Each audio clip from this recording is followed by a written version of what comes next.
Siz koreys alifbosidagi S harfining Sh o'qilish qoidasini haligacha bilmayapsizmi? Unda ushbu videoni oxirigacha ko'ring. Koreys alifbosida 5 ta undosh harf 2 ta unli orasida kelsa o'zgaradi. Bular L harfi R ga, K harfi G ga, T harfi D ga, P harfi B ga va oxirgisi Ch harfi 2 ta unli orasida J o'qiladi.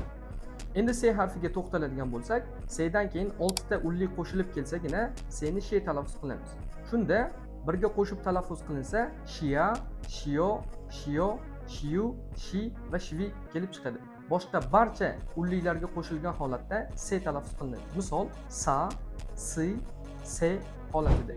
Endi ikkitalik S harfiga to'xtaladigan bo'lsak, ikkitalik S harfidan keyin tikka I kelsagina Sh talaffuz qilinadi. Boshqa barcha holatlarda u ham S o'qiladi.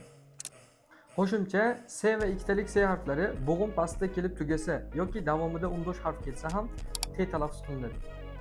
Agarda siz shunga o'xshash qoidalarni yanada ko'proq bilishni istasangiz, sahifamga obuna bo'ling.